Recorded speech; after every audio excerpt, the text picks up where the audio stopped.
ناظرین کرام، ہر بندہ یہ چاہتا ہے کہ میرا سیکورٹی سسٹم جو ہے وہ اچھا ہو، اور ہر آدمی کی یہ خواہش ہوتی ہے کہ میں جو بھی کام کروں اس میں مجھے کامیابی ہو۔ اور آپ نے دیکھا ہوگا کچھ لوگ سوچتے ہیں اور ان کا کام بننا شروع ہو جاتا ہے، اور کچھ لوگ ایسے ہوتے ہیں کہ ایسا حادثہ، ایسی مصیبت اس کے اوپر آتی ہے، لیکن اللہ تعالیٰ اس کو اس مصیبت سے نکال دیتے ہیں۔ تو اس کی وجہ کیا ہے؟ دیکھیں، ایک دنیا کی سیکورٹی ہے اور دنیا کا سسٹم ہے، یہ جتنا بھی جدید ہو جائے لیکن کبھی بھی یہ ناکام ہو جاتا ہے، کیونکہ اس کو بنانے والے انسان ہے اور انسان خود کمزور ہے۔ اللہ تعالیٰ اپنے کلام پاک میں ارشاد فرماتا ہے وَخُلِقَ الْإِنسَانُ ضَعِيفًا، انسان کمزور ہے اور انسان ضعیف ہے۔ اور ایک اللہ تعالیٰ کا دیا ہوا سسٹم ہے جو آپ صلی اللہ علیہ وسلم کے طریقے سے ہمیں ملا ہے، وہ ہے آپ صلی اللہ علیہ وسلم کی سنت کے اوپر عمل کرنا۔ تو میں بات کر رہا تھا کہ اگر ہم چاہتے ہیں کہ ہمارا سیکورٹی سسٹم مضبوط ہو تو ہمیں آپ صلی اللہ علیہ وسلم کی زندگی کا مطالعہ کرنا پڑے گا۔ بصرہ کے اندر ایک شخص کے پاس کچھ سامان تھا، تو اس کو جانا تھا دوسرے شہر میں، دوسرے علاقے میں، تو اس نے کہا کہ مجھے کوئی وہاں تک چھوڑ دے تو میں اس کو اس کا کرایہ دوں گا اور اس کا معاوضہ دوں گا۔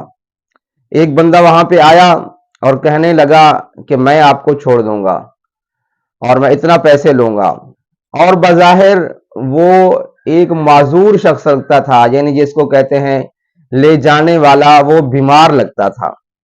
اس نے کہا کہ میرا خچر ہے، میں اتنا پیسے لوں گا اور میں آپ کو منزل مقصود تک پہنچا دوں گا۔ اس نے کہا ٹھیک ہے۔ جیسے ہی بصرہ شہر سے باہر نکلے تو اس شخص نے کہا کہ مجھے دائیں طرف سے جو راستہ جاتا ہے اسی سے ہمیشہ میں نے سفر کیا ہے۔ اس نے کہا نہیں، یہ بائیں ہاتھ والا جو سفر ہے یہ بہت اچھا ہے اور جلدی پہنچ جائیں گے ہم وہاں پہ۔ اس نے کہا ٹھیک ہے، مجھے تو اپنی منزل تک پہنچنا ہے۔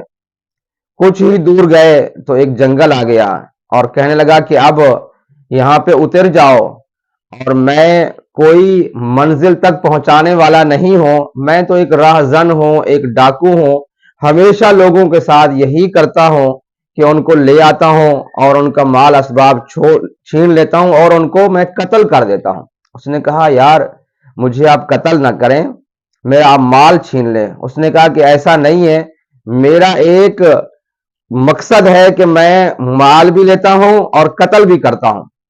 اس نے کہا کہ اگر تو بالکل بضد ہو گیا ہے تو مجھے 2 رکعت نماز نفل پڑھنے دے۔ اس نے کہا ہاں، بہت سارے لوگ آئے، انہوں نے 2 رکعت نفل پڑھی تو کچھ نہیں ہوا، آپ بھی پڑھ لیں۔ تو اس نے 2 رکعت نماز نفل شروع کی اور قرآن پاک کی آیت شروع کی امن یجیب المضطر اذا دعاہ ویکشف السوء۔ جب اس نے اس آیت کو شروع کیا تو وہ بندہ جو منزل مقصود تک اس کو پہنچانے والا تھا وہ قریب ہی کھڑا تھا، اس کے ہاتھ میں خنجر تھا، وہ ایک دم اس کی طرف لپکا اور خنجر مارنے لگا تو آواز آئی رک جاؤ۔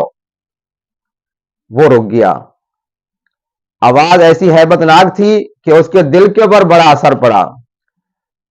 تھوڑی ہی دیر کے بعد پھر آواز آئی تو رک جا، اس کو نہیں مار۔ تو اس کے دل کے اوپر ایسی ہیبت ہوئی کہ وہ وہیں پہ رک گیا، کیونکہ امن یجیب المضطر اذا دعاہ ویکشف السوء اس کا ترجمہ ہے کون ہے جو مشکل وقت میں اپنے بندوں کی دعا کو سنتا ہے اور اس کی وہ مدد کرتا ہے۔ تھوڑی ہی دیر کے اندر ایک آگ آئی اور جس نے اس رہزن کو، اس چور کو وہیں پہ ختم کر دیا، ڈھیر کر دیا۔ تو اس بندے نے جو نماز پڑھ رہا تھا فوراً اس نے سلام پھیرا اور اس نے پوچھا کہ آپ کون ہیں میری مدد کرنے والے؟ اس نے کہا کہ میں اس آیات مبارکہ کا فرشتہ ہوں اور موکل ہوں. جس وقت آپ نے یہ آیت پڑھی تو میں 7ویں آسمان پہ تھا، اور جس وقت یہ مارنے لگا تو میں نے 7ویں آسمان سے آواز دی، اور جس وقت دوسری دفعہ میں نے آواز دی تو وہ میں پہلے آسمان پہ تھا. جس وقت میں نے اس کو مارا تو میں زمین پہ آ چکا تھا، میں نے اس کے خاتمہ کر دیا. ناظرین کرام دیکھیں، سب کچھ اللہ کی ذات کرتی ہے، لیکن اللہ تعالیٰ کا بنایا ہوا سسٹم ہے. اللہ تعالیٰ نے فرشتوں کی ڈیوٹی لگائی ہوئی ہے، اور آپ صلی اللہ علیہ وسلم کا ارشاد گرامی ہے، جو انسان گھر سے دعا پڑھ کے نکلتا ہے، بسم اللہ توکلت علی اللہ، اللہ تعالیٰ اس کے ساتھ 2 فرشتوں کو مقرر کر دیتا ہے جو اس کی حفاظت کرتے رہتے ہیں یہاں تک کہ جب تک وہ واپس نہیں آ جاتا. تو دیکھیں، ہمیں اگر اپنی سیکورٹی سسٹم اچھا چاہیے، ہم چاہتے ہیں کہ ہمارے کام بگڑے ہوئے فوراً بن جائیں اور اللہ تعالیٰ کی مدد شامل حال ہو، تو ہمیں قرآن کریم کے اوپر عمل کرنا ہوگا. اللہ تعالیٰ آپ کا میرا حامی و ناصر ہو.